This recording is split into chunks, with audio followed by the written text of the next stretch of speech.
Metre দিয়ে দেখাবো। এইটার নাম হচ্ছে manifold gauge.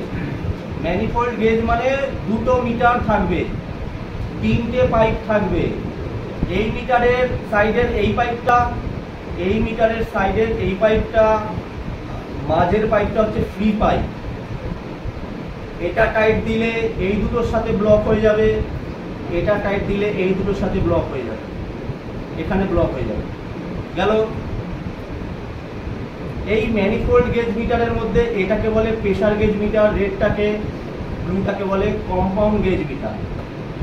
Compound gauge metre হচ্ছে অলরাউন্ডার গেজ মিটার, মানে এটা দিয়ে আমরা সব কাজ করতে পারি, প্রেসারও দিতে পারি, ভ্যাকিউমও করতে পারি, গ্যাসও ভরতে পারি, ঠিক আছে। আর এই মিটারটা প্রেসার গেজ মিটার, যদি এটা দিয়ে কাজ করি শুধু প্রেসার দিতে পারবো। তার কারণ এখানে দেখো -29 নেই, এটাতে -29 আছে। মানে আমার যখন ভ্যাকিউম হবে তখন কাটা -29 গেলে এটাতেই যেতে হবে, কেন এটাতেই -29 আছে। আর গ্যাসও আমরা এটাতেই ভরবো। এবার আমাকে যে কোনো একটা সাইড ব্লক করতে হবে, তো যেহেতু আমি এই মিটার দিয়ে গ্যাস ভরবো তাই অটোমেটিক্যালি আমাকে এইটা খোলা রাখতে হবে আর এইটা ব্লক করতে হবে, যেহেতু আমাকে একটা সাইড তো ব্লক করতে হবে। এবার কেন ব্লক করতে হবে? কেন আমি যে কোনো একটা সাইড দিয়ে ভ্যাকুম করবো, তো ভ্যাকুম যখন করবো, ভ্যাকুম করে আমি ভ্যাকুম পাম্পটা যদি বন্ধ করে দিই, যে রাস্তা দিয়ে ভ্যাকুম পাম্প হাওয়াটা বার করছিল সেই রাস্তা দিয়ে হাওয়াটা আবার ঢুকে যাবে। হাওয়া ঢুকলে কাটা -29 দাঁড়াবে না, উঠতে থাকবে। তাই ভ্যাকুম হওয়ার পরে আমরা মিটার বন্ধ, তাই আমরা কি করব, প্রেসার গেজের সাইডে ভ্যাকুম পাম্পে লাগাবো। ভ্যাকুম হয়ে যাবে, ভ্যাকুম হয়ে যাবে কি করে বুঝবে? এখানে কাটা -29 চলে আসবে। এখানে কেন আসবে? কেন এটাতে থাকে না, তাই এটাতে আসবে। এটাতে -29 আসলো, বুঝলাম ভ্যাকুম হয়ে গেছে, তখন এই নবটা আগে টাইট দেবো, তারপর ভ্যাকুম পাম্পটা বন্ধ করবো। ভ্যাকুম পাম্পটা যদি আগে বন্ধ করতাম তাহলে হাওয়াটা আবার ব্যাক চলে আসবে, তাহলে এটা বন্ধ হয়ে গেল। এ বন্ধ হয়ে গেল মানে এই হলুদটার সাথে এর সাথে আর কোনো কাজ নেই, এ এখন বন্ধ হয়ে গেল, ক্যান্সেল। এখন বাকি রইল এই দুটো। এই দুটোর মধ্যে এটা আমরা মনে হয় গ্যাসে লাগিয়েছিলাম, এটা আমরা চার্জিং লাইনে লাগিয়েছিলাম।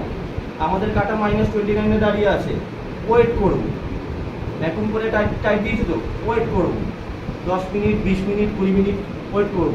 ওয়েট করার পর যখন দেখবো কাটা -29 দাঁড়িয়ে আছে, বুঝবো পুরো সিস্টেমে কোথাও আর লিক নেই।